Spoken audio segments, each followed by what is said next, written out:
জয় যিশু। আজকে নতুন আবার একটা ভিডিও নিয়েছি আপনাদের সামনে। ভিডিওটা শুরু থেকে দেখতে থাকুন। আজকের কন্টেন্টটা হয়েছে কষ্টের ফল বৃথা যায় না।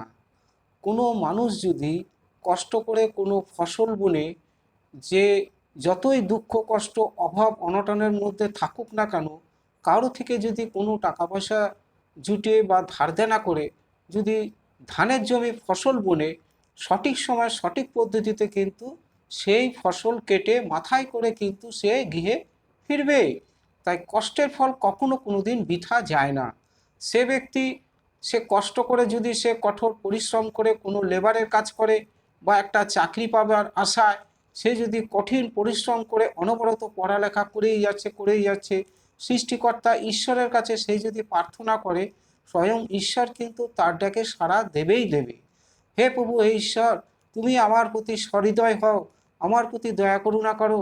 আমার বাবা অসুস্থ পীড়িত, মা পরের বাড়িতে বাসন মাজার কাজ করে আমাকে কষ্ট করে লালন পালন করছে।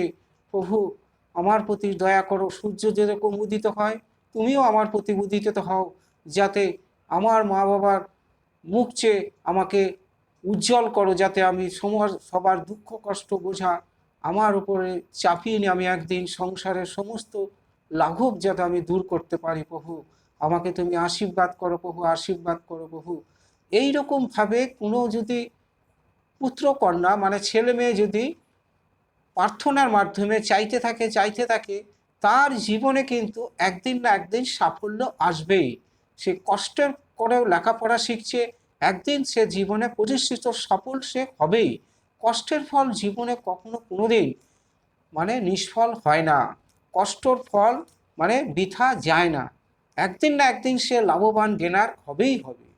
তাই এখানে একজন ভাববাদী বলেন যে আমার জীবনে কিংবা বাকি রয়েছে, বলছে আমার জীবনে কী বা বাকি রয়েছে আমি বুঝতে পেরেছিলাম যে এই ধরনের পরিস্থিতির মধ্যে যদি কোনো লোক আশা করে রাখে, তবে ঈশ্বর তাকে আশীর্বাদ দান করেন এবং এই আশার বীজগুলো পরবর্তীতে অঙ্কুরিত হয়।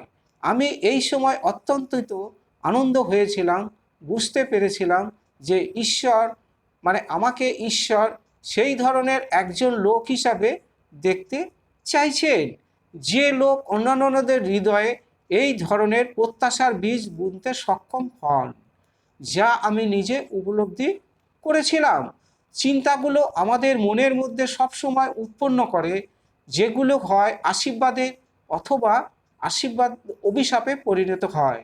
তা কেউ যদি একজন সৎ চরিত্র বা নিষ্ঠা মানে ধর্মপরায়ণ ব্যক্তি মানে সৃষ্টিকর্তা ঈশ্বরের উপরে জীবনের সমস্ত ভার চাপিয়ে দেয়, জীবনের সমস্ত দুঃখ কষ্ট ব্যথা বেদনা বা কথা সমস্ত কিছু যদি সে মানে কাছে প্রভুর কাছে প্রার্থনার মাধ্যমে চাইতে থাকে, তার জীবনে কিন্তু আশার আলো সে দেখতে পাবেই। এখানে সেই ভাববাদী বলছে যে আমি এই সময় অত্যন্ত আনন্দিত হয়েছিলাম, বুঝতে পেরেছিলাম যে আমাকে ঈশ্বর সেই ধরনের একজন লোক হিসাবে দেখতে চাইছেন। তা প্রত্যাশা মানে বলছে প্রত্যাশার বীজ বুনতে সক্ষম হবে, যা আমি উপলব্ধি করতে পেরেছিলাম।